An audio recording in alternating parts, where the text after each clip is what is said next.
Hello everyone, in this video given as a square, we mark the midpoint of this side. This is the midpoint of this side and these two lengths are definitely equal.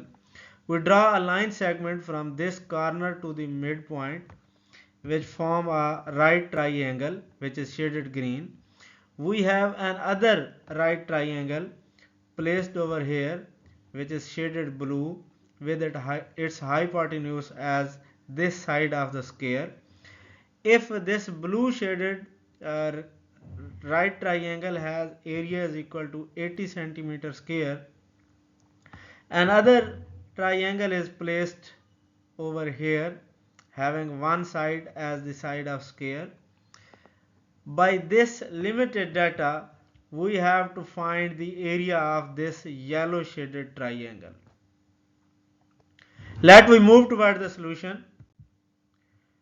First of all, we suppose this length is A, then definitely this length is also A, and all the sides of square are of length 2A. If we apply Pythagorean theorem on this green right triangle, we will get hypotenuse as a square root of 5.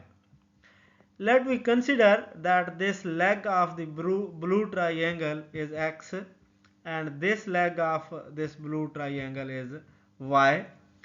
Then and let we call this angle as alpha, since this angle is 90. This angle is alpha, and let we call this angle as beta. Since this angle is 90, so alpha plus theta is equal to 90 degree. Since this whole angle is of 90 degree and this is theta and alpha plus theta is 90, so this angle must be alpha.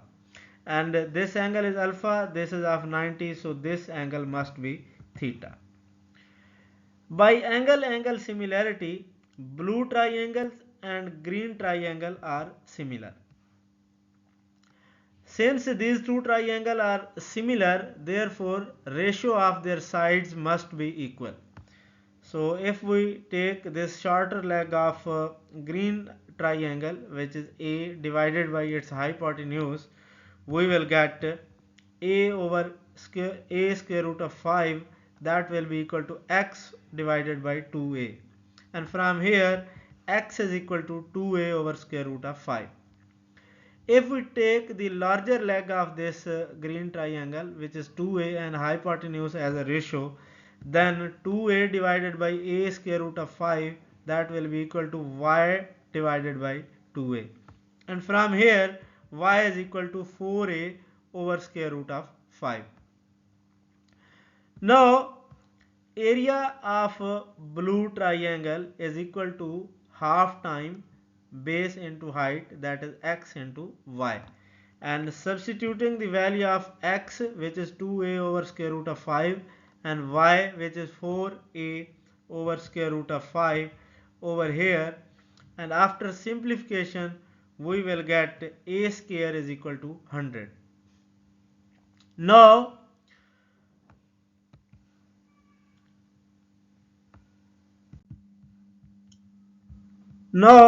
we draw a line segment parallel to this side of the square and passes through the vertex of these three triangles, pink, yellow and blue triangle. We draw this line segment and let we suppose that this length is P from this point to this point, and this length is Q. Then if we again consider the area of blue shaded triangle, taking base as 2a and height as p, then area of this blue shaded triangle will be half time p into 2a, and area of blue triangle is 80 as it is given, so substituting here we will get pa is 80, and from here p will be 80 over a. And if we look at this distance q, this whole length is 2a, this length is P, then Q will be 2A minus P. Substituting the value of P, that is 80 over A in Q, we will get after simplification Q is equal to 2A square minus 80 over A, and A square is 100. Substituting the value of A square over here, we will get Q as 120 over A. Now, area of this yellow shaded triangle is base half time base into height. Its base is A, height is Q. So area of yellow shaded triangle will be half time A into Q. Substituting the value of Q over here, which is 120 over A, we will get 1 over 2 A into 120 over A. A will cancel out with A, and area of yellow shaded triangle will be 60 square units. That is the answer. If you found this video helpful, please subscribe my channel and give a thumbs up to the video. Thank you for watching.